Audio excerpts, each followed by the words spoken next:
क्या मांगना चाहिए, अब तो पता चल गया ना क्या मांगना चाहिए, हैं?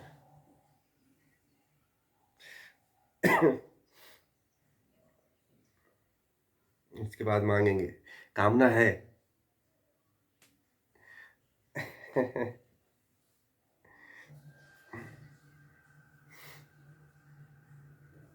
हम्म, चलिए इस प्रयोग को आप लोग करिएगा, कल मुझे बताइएगा कि अभी क्या मांगोगे आप लोग। नचिकेता,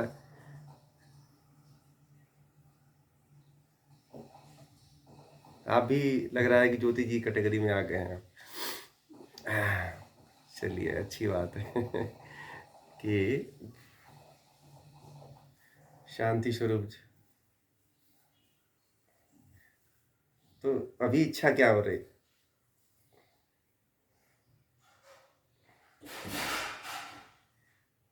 नहीं, नहीं, नहीं, आपके अंदर कामना, अब तो परमात्मा से यही कामना करनी चाहिए, सभी के अंदर कामना यही होनी चाहिए कि हे ईश्वर, मैं अपने आप को जानूं, प्रकृति को जानूं और उसके बाद आपको जानूं। यही मेरी अंतिम कामना है, बाकी और कोई कामना नहीं। क्योंकि कामना नहीं चलाओगे तो जाओगे किधर? बिना लक्ष्यहीन कब तक भटकेंगे आप? ये लक्ष्य है जीवन का। अगर आपके जीवन में लक्ष्य नहीं होगा तो भटक जाओगे और कोई भी भटका ले जाएगा। जैसे हवा जो है नाव को अपनी दिशा में लेके बहा के लेके चला जाता है, उसी तरह से आपको आपका मन, आपके वृत्तियां, आपके संस्कार आपको बहा के लेके चले जाएंगे। हाँ, इसीलिए जो है जरूरी है कि यह कामना अब हमेशा पालिए। कामना इसकी होनी चाहिए, कहीं रहो तो आपको लगे कि ये मेरी कामना छूट रही है। कहीं आप समय व्यतीत हो तो लगे कि हाँ, कि मुझे ये मेरी जो कामना है कि मुझे परमात्मा को प्राप्त करना है, कहीं ना कहीं वो लक्ष्य छूट रहा है।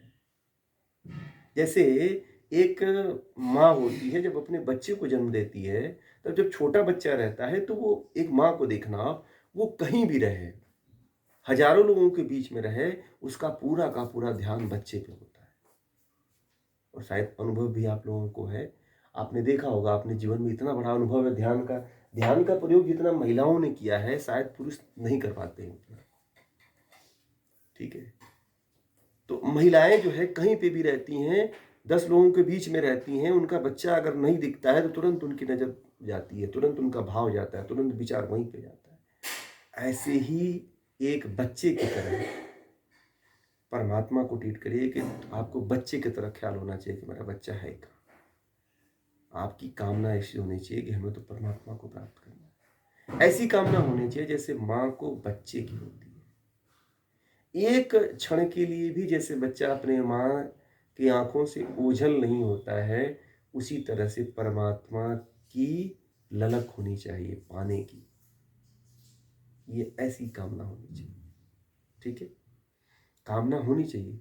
कामना ये आत्मा का लक्षण है, कामना ये आत्मा का स्वभाव है।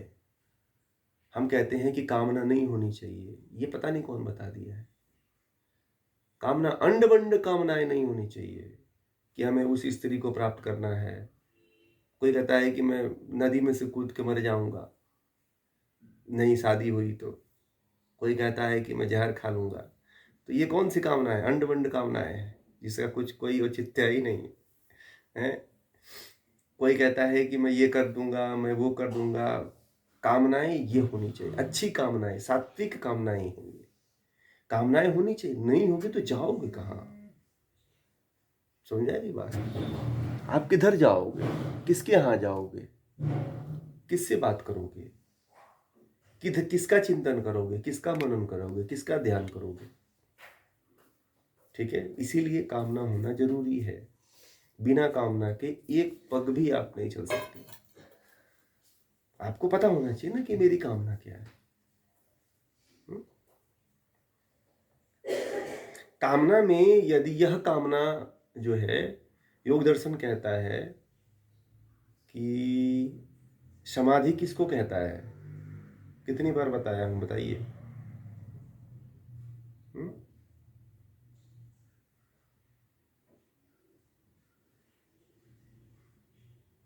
कि जो मन की जो वृत्तियां हैं, उसमें जो रहने वाला जो भाव है, चित्त के वृत्तियों में रहने वाले भाव को ही क्या बोलते हैं? सात्विक भाव को क्या बोलते हैं? समाधि। समाधि क्या बोलते हैं? समाधि क्या बोलते हैं? समाधि बोलते हैं। चित्त के वृत्तियों में रहने वाले सात्विक भाव को ही समाधि कहते हैं।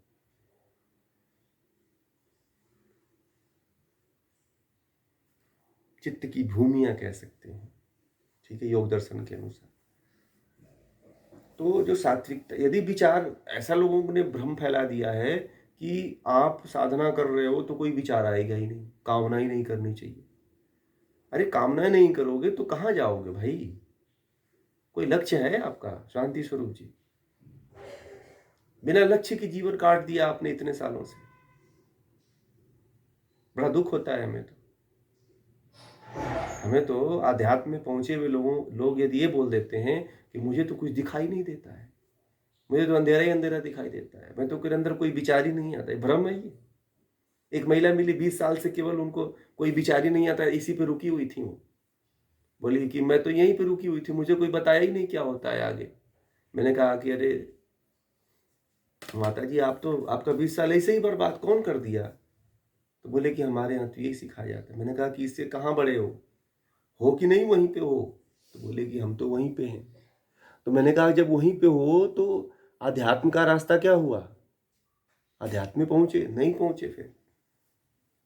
तो इस तरह से नहीं होनी चाहिए। आपकी कामना होनी चाहिए, किसकी कामना होनी चाहिए? ईश्वर को पाना है। मैंने क्या बोला, एक उदाहरण दिया।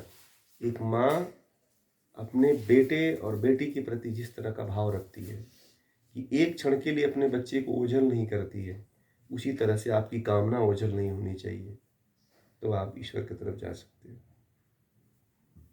ठीक है। मैंने कहा कि आध्यात्म में बढ़ो आप लोग। आध्यात्म का मतलब है कि ज्ञान अगर लेते हुए केंद्र में आपके परमात्मा नहीं है, ईश्वर नहीं है, तो आप लोग नहीं पहुंच पाओगे परमात्मा की तरफ। ठीक है। जो बहुत बड़े बड़े ज्ञानी होते हैं, जो बहुत बड़े संस्कृत के प्रकांड विद्वान होते हैं, वो लोग शब्दों के जाल में फंसे रह जाते हैं असल में। ठीक है। और फंसे रहने के कारण जो है वो ब्रह्म तक नहीं पहुंच पाते हैं। फर्क बस इतना ही, इतना बहुत बड़ा फॉल्ट हो जाता है उनके जीवन में। उनको लगता है कि मैं जिस राह पे चल रहा हूं वो राह बहुत अच्छा रहा है, इसीलिए गुरु की आवश्यकता होती है। व्यक्ति को लगता है कि मैं जो चल, मेरी जो राह है वो एकदम सही राह है, इससे बेस्ट कुछ हो ही नहीं सकता है। ठीक है। आपकी तरह बहुत से लोग हैं यहाँ पे। वो जुड़ी है कि नहीं? छाया जी नहीं है ना? छाया जी भी बहुत दिनों तक इसी भ्रम में थी कि मैं तो आध्यात्म की तरफ जा रही हूँ। तो बहुत से ऐसे लोग हैं इसमें। अभी बहुत से लोगों को यही पता है कि मैं तो ध्यान में बैठ जाती हूँ, मुझे कुछ दिखाई नहीं देता है, मेरा मन एकाग्र हो जाता है, मैं अभी समर्पण कैसे आएगा आपके अंदर? आप जिस समर्पण की बात, आपको क्या है, समाज में साधु संतों के द्वारा जो है, जो समर्पण की बात बताई जाती है, वह, उनसे आप पूरी गहराई में समर्पण का ज्ञान नहीं ले पाते हो। ठीक है। आप आधा अधूरा ज्ञान उनसे ले पाते हो। उनसे समर्पण का पूरा शुरू से लेके अंत तक ज्ञान पूछिए, तब समर्पण करिए। समर्पण करने की आपके अंदर योग्यता ही नहीं है, किसका समर्पण करोगे आप? समर्पण कैसे करोगे आप? खाली कह देने से हो जाएगा समर्पण? नहीं। समर्पण के लिए ज्ञान होना चाहिए। उन महात्माओं से पूछिए जो कहते हैं कि सब ईश्वर पे छोड़ दो। कैसे छोड़ दो भाई? हम तो इंसान हैं, कैसे छोड़ देंगे? नहीं छोड़ पाते हो। और ये कह देते हो कि मैंने छोड़ दिया है, तो ये आपकी भूल है। इसीलिए जरूरी ये हो जाता है कि पहले उसके पूरे ज्ञान को जाने, पूरे एक एक बिंदु को पकड़ें कि वास्तव में उसकी गहराई क्या है। समर्पण क्यों, किस लिए कहा गया है, समर्पण होता क्या है, समर्पण किनको करना चाहिए, कब करना चाहिए, किस तरह से समर्पण होता है, पहले ये भाव समझिए। केवल रामकृष्ण परमहंस जैसे बातें नहीं करते नहीं है। रामकृष्ण परमहंस जो है बहुत उच्च कोटि के साधक थे, बहुत बड़े योगी थे, और उनकी बराबरी सुन करके, विचार सुन करके नहीं करने चाहिए जब तक कि आपके जीवन में वो घटित नहीं होती, उसका प्रयोग नहीं करते हो आप। मैंने एक अभी प्रयोग बताया, उस प्रयोग को कल करके सब लोग बताइएगा कि अगर आप लोगों से कह दिया जाए कि आप लोग क्या लोगे, संसारिकता के सारे भोगों को लोगे या कुछ और लोगे? मैं कल पूछूंगा। इस प्रयोग को पूरी ईमानदारी के साथ, पूरी सत्यता के साथ, जैसे तोरल जी ने प्रकट करने का प्रयास किया, ठीक है, उसी तरह से आप लोग भी पूरी ईमानदारी के साथ और सत्य का प्रयोग करते हुए बोलने का प्रयास करिए, ठीक है। झूठ नहीं। जीवन में अभी झूठ बोल दोगे, कहाँ कहाँ झूठ बोलोगे, किसके सामने झूठ बोलोगे? जिससे बचने की कोशिश करते हो वो उसकी तो आंखें देख रही है ना, उसके तो कान सुन रहे हैं ना। आखिर न्याय वही करने वाला है, तो हम किससे झूठ बोल रहे हैं? हम जो आपस में एक व्यक्ति विशेष हैं, ये झूठ तो नहीं देखता है कोई, हम में से, आप में से तो कोई नहीं देख पाता है, परंतु जो देखता है उसके सामने तो हम नहीं बोल पाएंगे ना, वो तो, उसकी तो आंखें बहुत बड़ी है। उससे डरिए, उससे बचने का प्रयास करिए, ठीक है।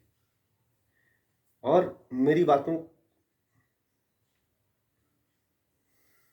बातों को सुनने के बाद ये मत सोचिए कि, बहुत से लोगों को ऐसा लगता है कि मैं अपने जीवन से विरक्त हो जाऊंगा, गृहस्थ जीवन से विरक्त हो जाऊंगा। नहीं, हमें आपके गृहस्थ जीवन से आपको छुड़ाना नहीं है, हमको तो आपको और उसमें लगाना है, भगवान राम की तरह लिप्त कर देना है उसमें, ठीक है। जिस कर्तव्य को आप जी रहे हो, उस रोल में एकदम आपको परफेक्ट एक्टर बना देना है। हमारे हमारा लक्ष्य तो यही है। आप स्त्री के रोल में हो तो स्त्री के रोल में 100% बना देना है, पुरुष हो तो पुरुष बना देना है, लड़की है तो लड़की को, लड़का है तो लड़के को। हमें किसी को साधु नहीं बनाना है, हमें योगी बनाना है, हमें योद्धा बनाना है, ठीक है, जो लड़ सके। योद्धा ही लड़ता है, ठीक है, दास नहीं लड़ता है, गुलाम नहीं लड़ता है, ठीक है, भगत नहीं लड़ता है, ध्यान दीजिए। भक्ति करने वाला, ठीक है, पंगु, डरपोक, ऐसा व्यक्ति कभी आध्यात्म में नहीं आगे पहुंच पाता है, ठीक है। और आध्यात्म में किसी उम्र की आवश्यकता नहीं होती है। अध्यात्म में आप अपनी चेतना को जगाइए, जिसकी चेतना जितना प्रखर है वही उसकी उम्र होती है, ध्यान रखिए। जितना जो अध्यात्म में पहुंचा होता है वही उसकी उम्र होती है। उम्र शरीर की नहीं होती है। बड़ा व्यक्ति शरीर से नहीं होता है। बड़ा कौन होता है? हमारे भारतीय संस्कृति में बड़ा किसको माना जाता है? ज्ञान। जो ज्ञान से होता है वो सबसे बड़ा होता है। जो ज्ञान अल्प होता है, जिसका, वो सबसे तुच्छ होता है, छोटा होता है, ठीक है। तो अपने अंदर के अहंकार को हटा करके ज्ञान को बढ़ाइए, ठीक है। तो इस जन्म का कोई औचित्य हो सकता है, ठीक है।